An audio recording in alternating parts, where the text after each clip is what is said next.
पाकिस्तान की मईशत स्टेबल होगी तो आने वाली गवर्नमेंट इलेक्शंस के बाद पाकिस्तान की आवाम को कुछ स्टेबिलिटी दे सकेगी। अगर ये झूला यूं ही झूलता रहा और ये कशकोल यूं ही यहाँ से वहां होता रहा तो फिर आने वाली हुकूमत के लिए भी मुमकिन तौर पर कोई आसान लम्हा होगा नहीं। They will have to take extremely difficult decisions. हम चाहते हैं कि इस मुश्किल से निकाला जाए इस मुल्क को। हम भी वजारतों में, हमारे साथ तो सबसे ज्यादा बड़े सूबे हैं हमारे पास, इसके अलावा गिलगित बल्तिस्तान, आजाद कश्मीर। हमें अगर सिर्फ मजे ही लेने थे तो फिर तो सबसे ज्यादा हुकूमत तो हमारे पास है, इक़्तिदार भी हमारे पास है। पाकिस्तान वाले से दिसंबर की 5 तारीख को बॉन्ड मैच्योर हो रहा था, उसकी स्टेट बैंक ने 100% पेमेंट कर दी है, अदायगी कर दी है। जो सन 2023 है, जो पूरा साल है कैलेंडर ईयर 2023, उसमें कोई भी बॉन्ड मैच्योर नहीं हो रहा, और अगर बॉन्ड मैच्योर नहीं हो रहा तो डिफॉल्ट का कोई सवाल ही पैदा नहीं।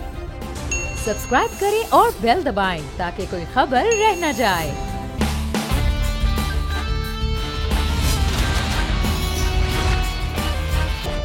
अस्सलाम वालेकुम, आप देख रहे हैं प्रोग्राम द स्पेशल रिपोर्ट। मैं हूं अरबाब जहांगीर और आज पाकिस्तान तहरीक इंसाफ के चेयरमैन इमरान खान ने मुल्क भर के तलबा और तलबात से वर्चुअल खिताब किया और बड़ी अहम उसमें उन्होंने बातें की। उन्होंने कहा कि हम पाकिस्तान को एक ऐसा पाकिस्तान बनाना चाहते हैं जो किसी के सामने झुके ना, उसे किसी से कर्जा ना लेना पड़े और दुनिया भर में पाकिस्तान और ग्रीन पासपोर्ट की इज्जत की जाए। उन्होंने कहा कि हमारी हुकूमत बहुत बेहतर अंदाज से चल रही थी, माशी तौर पर हम पाकिस्तान को ऊपर लेकर जा रहे थे, GDP तरक्की कर रही थी, लेकिन ऐसे मौके पर हमारी हुकूमत को हटाया गया और इसका मकसद सिर्फ एक था, अपनी करप्शन को बचाना और अपने केसेस को खत्म करवाना। यह अहम खिताब आज हुआ और इसके अलावा सदर मुमलिकत और वजीर आला पंजाब की आज बड़ी अहम मुलाकात हुई है। और यह मुलाकात एक ऐसे वक्त में हुई है जब कल गुज़िश्ता रोज इमरान खान यह ऐलान कर चुके हैं कि 17 तारीख को हफ्ते के रोज वो ऐलान करने जा रहे हैं KPK और पंजाब की असेंबलियों को तहलील करने जा रहे हैं। और जब वो ऐसा करेंगे तो उसके बाद 70% जो असेंबली की, वो चाहे कौमी असेंबली हो या सूबाई असेंबली हो, तो 70% सीटें खाली हो जाएंगी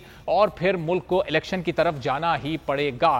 तो इस वक्त जो हुकूमत है इन 2 दिनों में क्या इंगेज करना चाहेगी पाकिस्तान तहरीक इंसाफ को या नहीं, और मामलात सियासी तौर पर किस तरह से आगे बढ़ रहे हैं। जैस्मीन मंजूर साहिबा बोल न्यूज़ की सीनियर एंकर पर्सन और तज्जियाकार हमारे साथ मौजूद हैं। जैस्मीन साहिबा, बहुत शुक्रिया, आपने प्रोग्राम के लिए वक्त निकाला। ये खान साहब तो कल बड़ा वाज़े ऐलान कर चुके हैं, अब क्या हुकूमत के पास कोई मार्जिन है कि वो इंगेज कर सके खान साहब को, या कोई ऑफर कर सके, कोई बीच की राह निकल सके, ऐसा लग रहा है आपको? जी बहुत बहुत शुक्रिया, अस्सलाम वालेकुम आपको भी और तमाम हमारे व्यूअर्स को भी। देखें, बहुत इंपॉर्टेंट पॉलिटिकल डेवलपमेंट्स हो रही हैं, नो डाउट, लेकिन मुझे ऐसा ये भी लगता है, आप देख रहे हैं कि एक बैकडोर चैनल है डायलॉग का जो कि बंद नहीं किया जा रहा, और ये बड़ी खुशाइन बात है इसलिए कि इस वक्त पाकिस्तान को 2 बहुत इंपॉर्टेंट जो मसाइल हैं वो दरपेश है। देखिए, एक तो पाकिस्तान की जो मईशत है ना, वो बहुत खतरनाक हदों को छू रही है, और इस हवाले से पाकिस्तान के जो मुक्तदर हल्के हैं, जो पाकिस्तान की जिसे आप स्टैब्लिशमेंट भी कहते हैं, उनका बड़ा सीरियस कंसर्न ये है, और बड़े दो टोक अल्फाज में गवर्नमेंट ऑफ पाकिस्तान को ना सिर्फ बता दिया गया है बल्कि उनको ये समझाया भी गया है कि जी आप कुछ भी करके तहरीके इंसाफ को ना सिर्फ इंगेज करें, उनसे बातचीत करें और पाकिस्तान की मईशत के हवाले से इंपॉर्टेंट फैसले करें। क्योंकि देखें, पाकिस्तान की मईशत स्टेबल होगी तो आने वाली गवर्नमेंट इलेक्शंस के बाद पाकिस्तान की आवाम को कुछ स्टेबिलिटी दे सकेगी।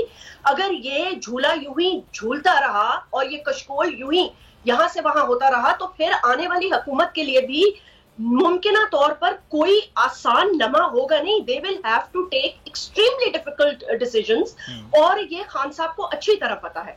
अब पॉलिटिकल डेवलपमेंट्स में जैसे आप बता रहे थे, आज सदर मुमलिकत और परवेज इलाही साहब की जो इम्पोर्टेंट मुलाकात है, मुझे ऐसे लग रहा है उसमें 2-3 चीजें हैं जिसपे बातचीत हो रही है।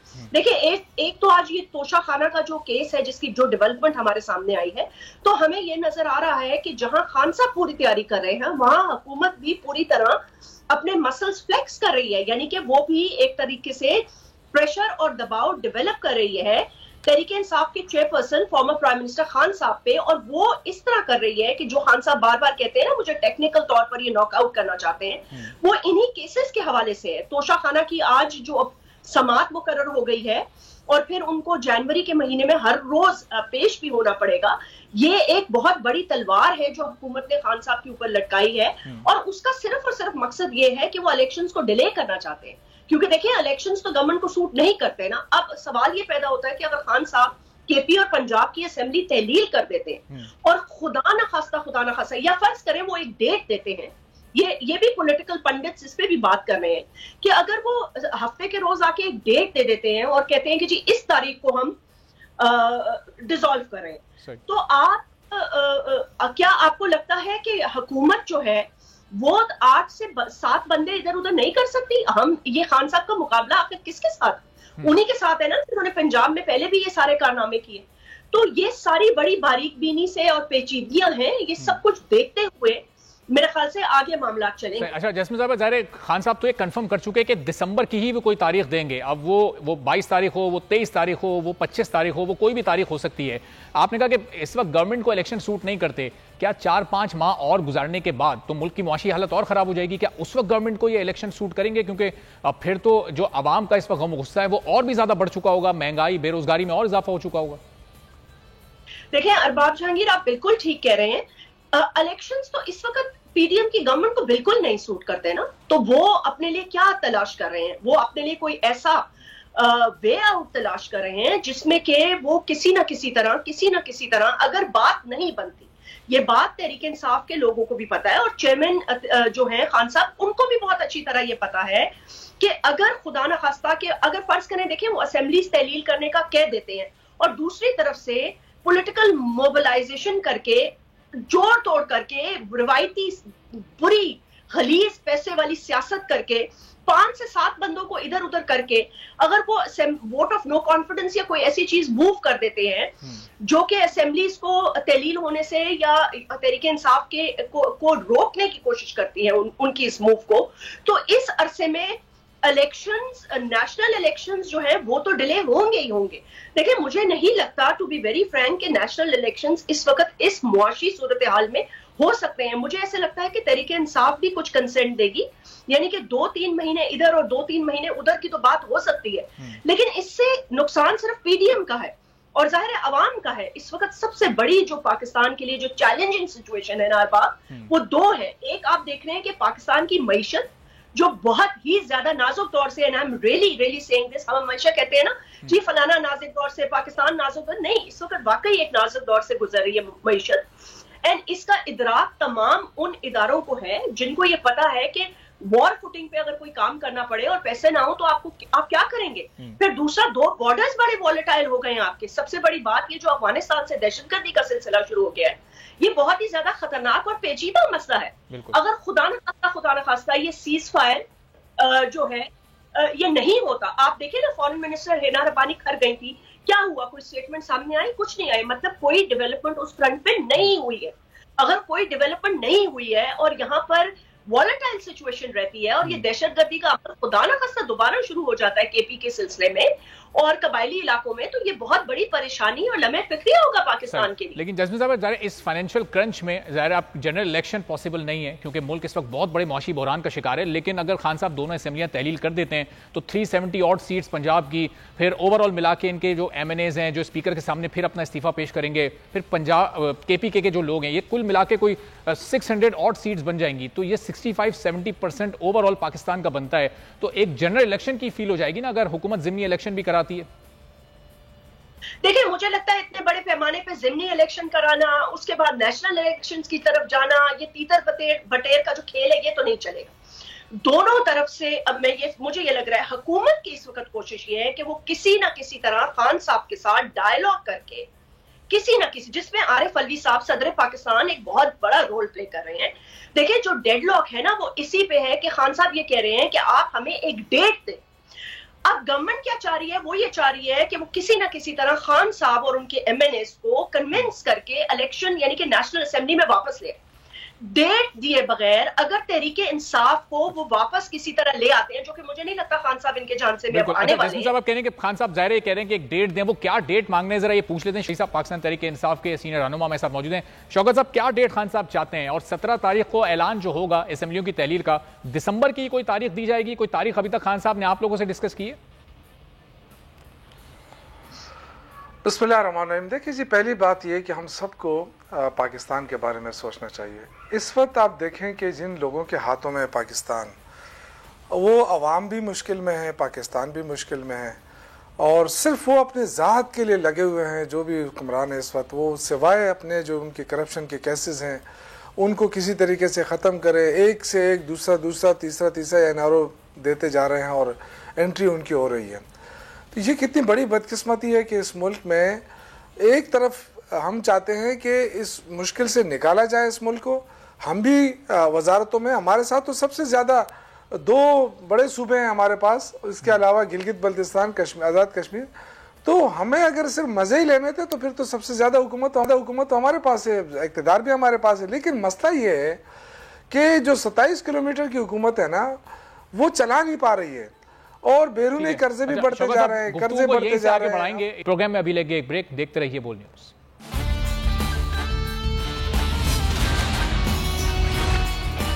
प्रोग्राम में एक बार फिर आपको खुशामदीद कहेंगे और मुल्क की मौशी सूरत हाल पर कुछ बात करेंगे, लेकिन उससे पहले एक अंदर की खबर अपने नाजरीन तक पहुंचाएं। तमाम ही नाजरीन, मुल्क की हालत इस वक्त देखें तो ऐसा लगता है कि इस मौजूदा सरकार ने पाकिस्तान को OLX पर लगा दिया है।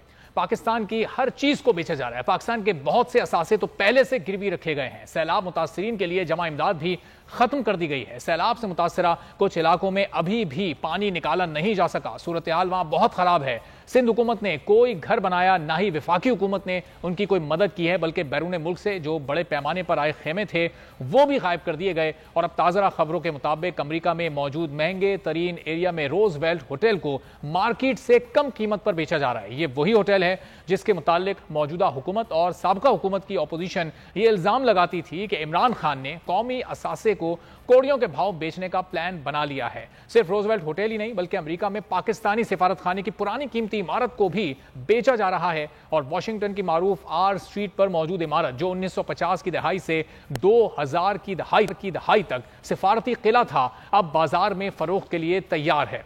सिफारत खाने ने अखबारात में इस फरोख्त के लिए बाज़ाब्ता इश्तिहार दिया है और कई बोलियां भी लगाई गई हैं। तो इमरान खान दौर में रोजवेल्ट होटल पर खूब प्रोपेगेंडा करने वाले आज ये सुनकर PDM खामोश है कि हुकूमत रोजवेल्ट और अमेरिका में मौजूद पाकिस्तानी सिफारत खाने को औने पौने दामों एक अरबी शख्स को बेचने जा रही है। अब खबर इमरान खान के दौर में PDM की जमातों को पेट्रोल 113 रुपए का बहुत महंगा लगता था, जो कि आखिर में 150 तक चला गया था और आज 225 रुपए फी लीटर है, लेकिन यह भी सस्ता लगता है। और ऐसे ही हर जानिब मुल्क दिवालिया होने की बाज़गश्त नहीं है, ज़ाहिर धुआं वहीं से उठता है जहां आग लगी हो। मुल्क के माशी हालात इस कदर ख़राब कर दिए गए हैं कि अब सरकार अपनी कीमती सिफारती जायदादें बेचने पर मजबूर हो गई है और कर्ज लेने के लिए भी पहले मुल्की असासे गिरवी रखवाए जाते हैं और फिर कर्ज हासिल होता है। ये इस वक्त माशी सूरत हाल है। और अगर मुल्क के अंदर बात कर ली जाए तो स्टॉक मार्केट का बुरा हाल है। आज भी 500 से ज्यादा पॉइंट्स गिरी है। डॉलर अभी भी अपनी जगह पर मुस्तहकम है। रुपए की कदर मुस्तकिल नीचे जा रही है। 224 रुपए 70 पैसे पर डॉलर पहुंच चुका है। क्यों ये माशी हालात हैं और हो सकेंगे, फारूक सलीम साहब माहिर मौशियात हमारे साथ मौजूद हैं, उनसे जानते हैं। फारूक साहब, बहुत शुक्रिया प्रोग्राम के लिए, आपने वक्त निकाला। जो डॉलर की कदर इसहाक डार साहब के आने के बाद कम होनी थी, वो अफसोस की बातें नहीं हो सकी। ये बरकरार रहती है, बढ़ती रहती है। और फिर ये जो इस तरह से जायदादें बेचने का मामला है, ये माशी हालात किस तरफ जा रहे हैं फारूक साहब पाकिस्तान के? देखिए, 3-4 इकट्ठी चीजें आपने पूछनी है और उनको मिला दिया है। मैं ये समझता हूँ कि प्राइवेटाइजेशन जो है वो पाकिस्तान के माशी मुफाद में है।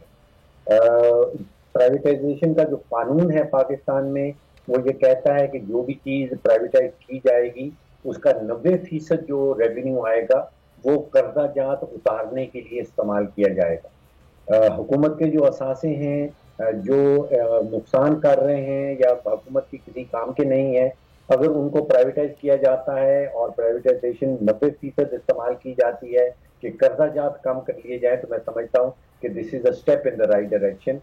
इसकी सिम्त है वो दुरुस्त है। जो दिवालियेपन का आपने, डिफॉल्ट का आपने जिक्र किया, मईशत का जिक्र किया, दोनों में एक खास तफरीक है। इसमें कोई शक नहीं कि माशी हालात जो हैं, मईशत की जो सिमत है वो बहुत ही ख़तरनाक सिमत में जा रही है। डिफ़ॉल्ट का जो टेक्निकल इस्तेमाल है, मैं समझता हूँ कि शायद हमारे यहाँ उसको सही तरह समझा नहीं जा रहा। पाकिस्तान के जो बैरूनी कर्जाजात हैं वो तकरीबन 130 अरब डॉलर के, और उसमें सिर्फ 9 अरब डॉलर के कर्जाजात ऐसे हैं जो बॉन्ड की मद में हमने ले रखे हैं। जब भी हम डिफ़ॉल्ट का जिक्र करते हैं किसी मुल्क के हवाले से, तो वो बॉन्ड के ऊपर जो अदायगी की तारीख है अगर उस तारीख को हुकूमत नहीं पे कर पाती तो फिर वो डिफॉल्ट की सिचुएशन में चली जाती। अच्छा। पाकिस्तान के हवाले से जो दिसंबर की 5 तारीख को बॉन्ड मैच्योर हो रहा था, उसकी स्टेट बैंक ने 100% पेमेंट कर दी है, अदायगी कर दी है, डिफॉल्ट नहीं हुआ। जो सन 2023 है, जो पूरा साल है कैलेंडर ईयर 2023, उसमें कोई भी बॉन्ड मैच्योर नहीं हो रहा, और अगर बॉन्ड मैच्योर नहीं हो रहा तो डिफॉल्ट का कोई सवाल ही पैदा नहीं है। जो नेक्स्ट बॉन्ड की मैच्योरिटी है, अदायगी करनी है, वो 15 अप्रैल 2024 में करनी है, जिसका मतलब यह है कि आने वाले वक्त में, आने वाले 16 महीने एटलीस्ट डिफॉल्ट का कोई खतरा नहीं। सही। तो डिफॉल्ट का फरूख साहब, जरा चूंकि वक्त कम है, ये प्राइवेटाइजेशन से आपने कहा कि अगर 90% कर्जा उतारने में उसको इस्तेमाल किया जाता है तो दुरुस्त है। $130 अरब का जो एक कर्जा है, प्राइवेटाइजेशन करके कितना कर्जा उतारा जा सकता है आपकी नजर में?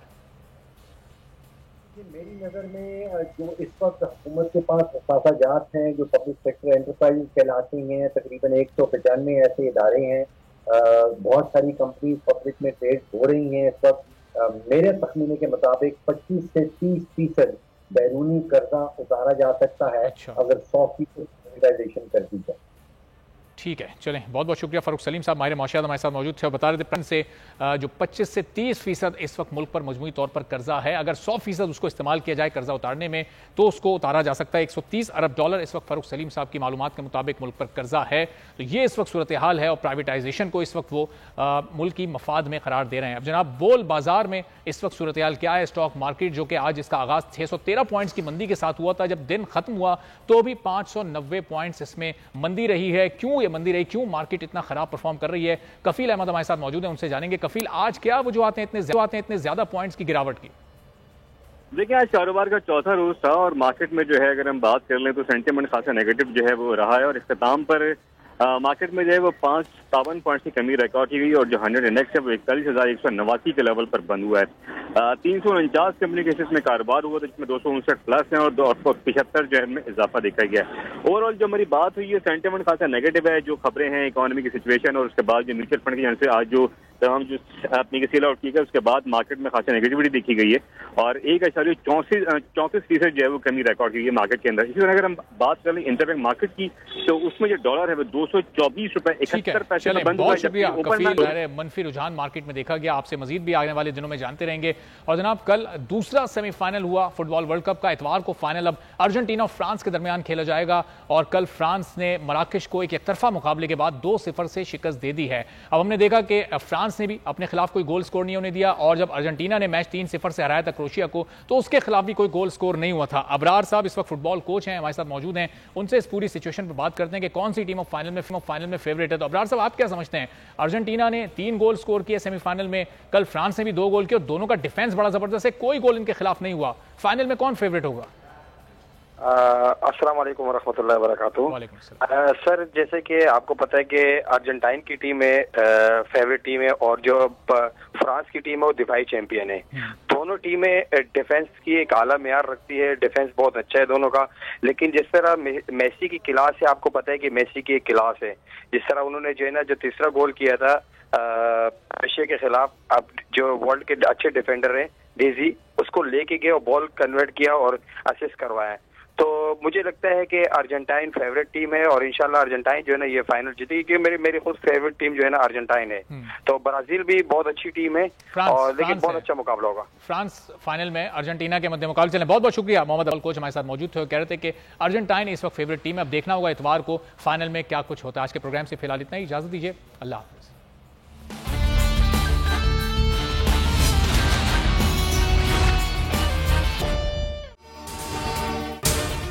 अगर आपको ये वीडियो पसंद आई है तो सब्सक्राइब कीजिए और बेल आइकॉन को प्रेस कीजिए।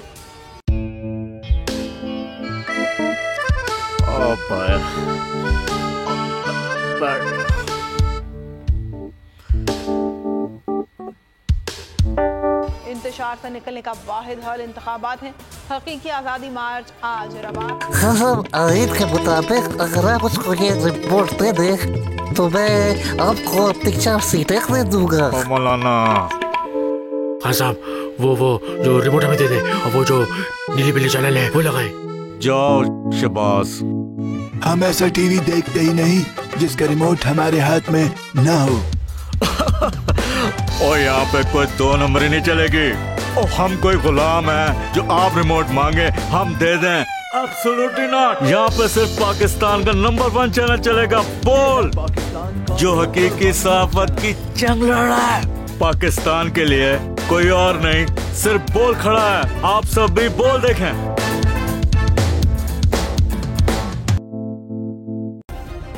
सब्सक्राइब करें और बेल दबाएं ताकि कोई खबर रह न जाए।